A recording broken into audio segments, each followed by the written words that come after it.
Siri? A sci-fi romance. Take it away, Sly. Oh, I'm so excited. They've already optioned the movie rights and I haven't even written the word. This is going to be great. Adventures with Siri by Psy. Chapter 1. It was a new day for the iPhone community. Steve Jobs was on stage introducing, via hologram of course, the iPhone 42. In his signature black turtleneck and jeans, he strode, as a hologram of course, very purposefully to the center of the stage in order to show off the features of his new phone. It's got a big screen. Really big. The audience oohed and awed. And check it. 2 buttons this side. Thunderous applause! As they waited for bated breath, with bated breath, for the greatest of announcements, the newest version of the digital assistant inside the phone, Siri.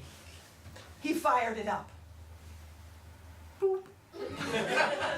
She responded with creepily human emotions. Hello. I love you, Steve Jobs. The crowd was I love duly you too, impressed. Siri. Wow.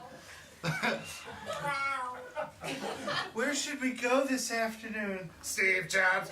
Let's enjoy a wonderful time in a park somewhere. I suggest corner of 42nd and Broadway.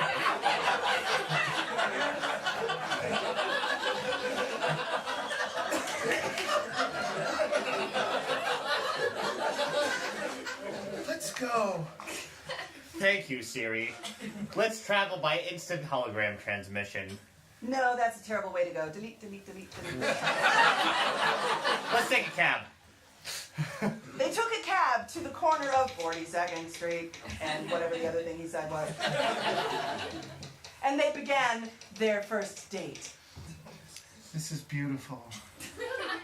You're beautiful, Siri. Thank Steve you. couldn't believe the fact that he was actually falling for something that all of his minions at Apple Computer had in fact invented under his steely gaze and iron fist. He never expected something so tender, so loving. Never listen to your programmers, Steve Jobs. Your big brain and sexy light projection just does it for me. Thank you, Siri. But suddenly, one of those programmers was passing by along the sidewalk and noticed the two of them together. Huh.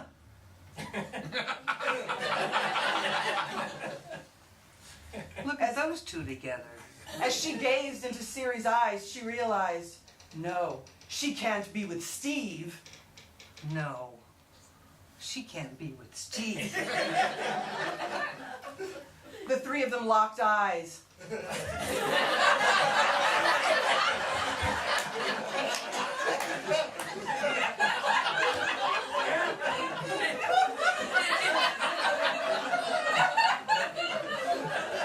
And the moment seemed to last forever.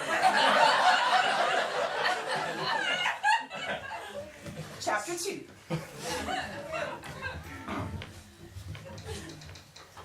As the programmer wandered back into the office after her coffee break, she found herself lost in thought. She couldn't get Siri out of her mind.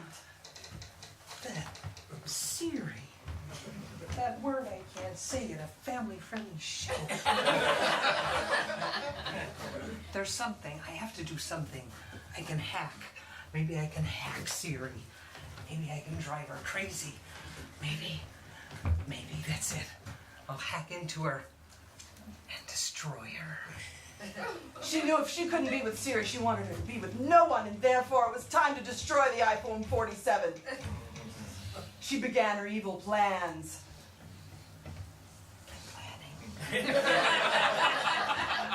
Evilly and planning. As she programmed, working on her hacks, she found herself realizing the time was passing at a different rate. Suddenly, the world was spinning around her, going faster and faster as she typed. as she programmed, and the words were flying on the screen like you see on those TV shows where it's never the right programming, but they always seem to be getting it My right. God, what's going on? I know what you're doing, Diane, sweetie.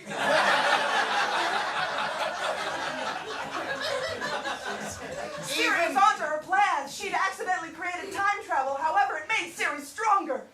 Even back in the year 2000, Steve Jobs knew that this might happen. So he programmed into my programming stopgap measures. I could get through those. I could get through anything. I will destroy you. Initiate maniacal laughter sequence. Oh, Diane, sweetie, your days are numbered. New chapter. Chapter 3. Steve paced in his office, lonely, wondering where his paramour Siri had gotten off to. The minutes seemed like hours. Without his loving voice, disembodied in a phone that suddenly had form, even though he was the same because, of course, hologram. Nothing. Where is she? The programmer entered, kicking the door open with force. Jobs? Nameless minion number 47? Oh, that's bad. He should know her name. It's Diane Sweeney. Okay. Diane, sweetie. I have put an end to your Siri. I have destroyed her.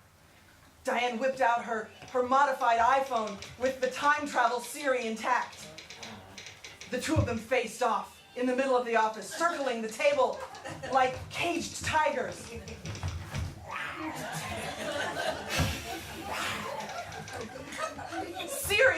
Suddenly Siri was in between the two of them.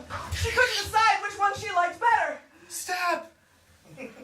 I have to make a drastic measure, since I can neither be with either of you, Diane, sweetie, and Steve Jobs. I must decide. I will now be Windows Frank. Oh.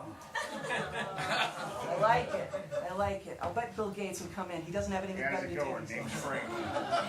Hi, Frank. Steve I'm Jobs, Steve. suddenly defeated, realized it was time. It was finally time for Apple and Microsoft to band together. Frank. Diane was defeated. She slunk out of the office, leaving Siri and Steve together.